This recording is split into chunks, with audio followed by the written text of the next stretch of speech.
Hello, and welcome to another episode of Nick's NBL show.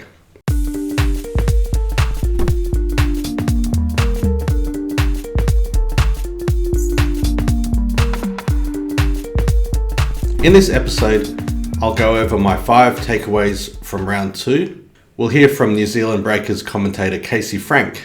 We'll visit the Wildcats corner. We'll discuss my power rankings, and we'll briefly preview round 3. 5 takeaways from the last round. We have an early candidate for dunk of the season. This dunk by Xavier Cooks was hellacious. Check it out.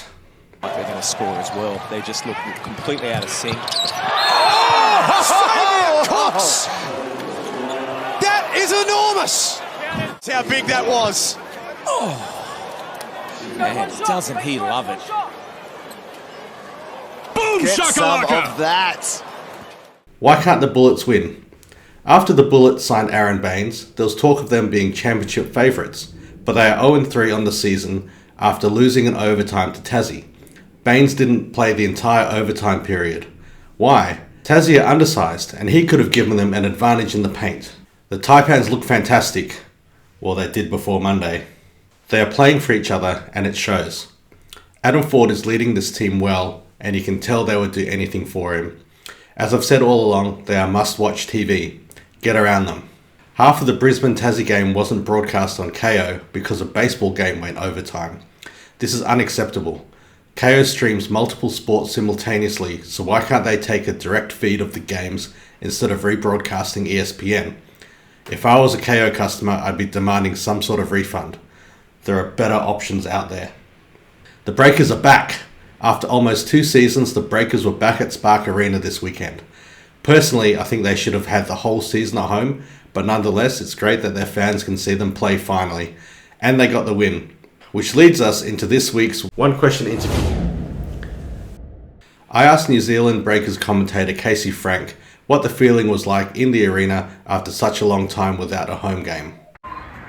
489 days between drinks for the Breakers in New Zealand. They finally get to play another home game, and I got to be a part of it, calling the game from the sideline, me and Andrew Mulligan. It had been a long time between drinks, and the Breakers fans had been waiting for that one. There had been fans who hadn't missed a game in a long time, forced away from the game almost entirely for 2 full seasons. Got to come back and feel that warmth of the crowd enveloping the Breakers, and I'm sure more than anybody, they appreciated it. That's a long time to be away from the blanket of the home crowd. And I think the guys who had been away for part of that time, guys like Rob Lowe, like Tom Abercrombie, who unfortunately missed the game, I think it meant the most to them to finally get back into New Zealand and play in front of the home fans. But yeah, it was impressive. And it was just such a great experience to be part of the commentary team inside the building. You just feel so much of the atmosphere.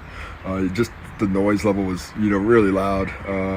It was all very difficult, but it was a great thing to be part of. Lucky us. Thanks, Casey. Now it's time to visit the Wildcats corner.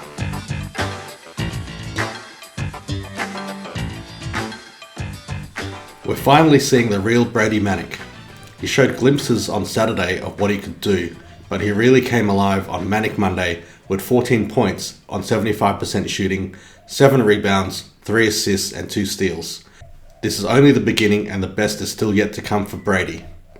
Saturday's game was just about the ugliest win I've ever seen from the Wildcats. They came out with no energy, which was surprising given Illawarra had already played on Thursday and travelled to Perth. Luckily for Perth, the guys did just enough to eke out a win.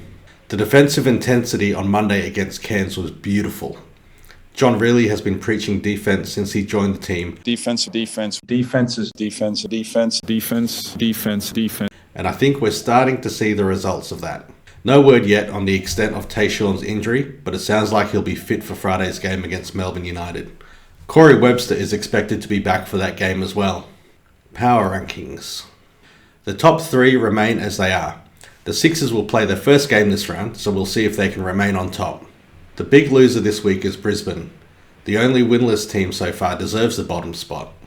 Let's take a quick look at the games in round 3. There's another 8 games this round, with the biggest news being Adelaide finally starts their season. With 2 home games, they should end up 2-0. The other games to watch are Perth and Melbourne. They're always great games, and United will be looking to bounce back from the spanking they got from Sydney. Speaking of Sydney play Cairns. The Taipans were looking good until the thrashing from Perth. Can they come out firing against the undefeated Kings?